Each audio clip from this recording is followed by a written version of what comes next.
You know that feeling, right? You're running hard, pouring absolutely everything you have into something, but deep down, you just feel a little lost. You're not even sure if you're running in the right direction. Well, today, we are diving into a huge breakthrough in thinking.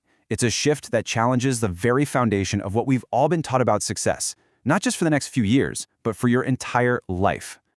So, let me just ask you straight up. Are you running tired? It really feels like we're all in some kind of race, doesn't it? At work, with our goals and life itself, there's this nonstop pressure to go faster, to be better. The world just seems to worship speed. But all this frantic running forces us to pause and ask a really important question. Are we just getting faster at running in the wrong direction? Now, if life is a race, the world has a very clear answer for how to win. You just need better equipment. To get ahead, you've got to rely on powerful, tangible tools. I mean, think about it. What are our modern-day war horses? They're things like the money in our bank accounts, our network of connections, the perfect business plan, and of course, the latest technology. These are the things we instinctively reach for to feel secure. Okay, let's really dig into this, because what we're looking at here are two completely different operating systems for life. On one side, you've got what we can call the Warhorse System. The whole logic is relying on what you can see, count, and control. Your money, your contacts, your skills. But on the other side, there's something totally different, the name of God's system. Its foundation is built on the unseen, on a higher authority, on unchanging truth, on an internal bedrock of faith. And these aren't just slightly different strategies, they are fundamentally different ways to live. And you know, this isn't some new idea. Thousands of years ago, this scripture laid out the choice with incredible clarity. Some trust in chariots and some in horses. That's the Warhorse System right there. But we trust in the name of the Lord our God.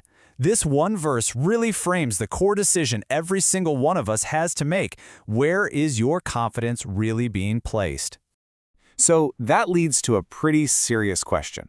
What actually happens when you bet everything? I mean, 100% on your war horses. On the surface, it seems totally logical, right? But what's the real long-term result of building your entire life on these external things? Well, the result is what you see here. It's the hamster wheel effect. It's just an unstable system by its very nature. When you tie your security to external things, you can't help but fall into endless comparison, always looking over your shoulder. And that just breeds constant anxiety, that fear of losing what you have. So you run faster and faster just to stay in the same place, which leads to total burnout, and honestly, the worst part, a complete loss of direction. So here's the absolute key takeaway.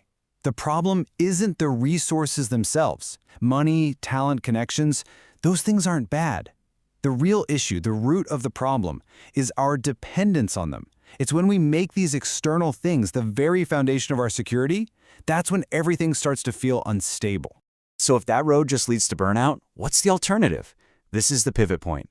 Let's talk about the unseen source of power and what it actually looks like to recalibrate your entire foundation. To get there, we first have to understand what the name of God really means. In this context, it's not some kind of magic word. The name actually represents the total character, the complete authority, and the sovereign power of God. So to trust in the name means you're relying on that divine authority and unchanging truth as your ultimate reality. It's your true north, your inner compass. Now, this is a really critical distinction. This shift in thinking is not about rejection. It's not about throwing away your skills or getting rid of your money. It is all about recalibration. Your resources are still part of your life, but they move from being the chaotic center of everything to orbiting around a new, stable core of faith. It's a fundamental reordering of your life's priorities. Okay, so how do we make this practical? Especially as we look ahead to a new season like 2026, let's lay out a 2026 recalibration plan, a whole new way to operate. Here are 3 key shifts to focus on. First, you move from resource dependence to resource management. You're no longer a slave to your assets. Instead, you become their steward, managing them for a higher purpose.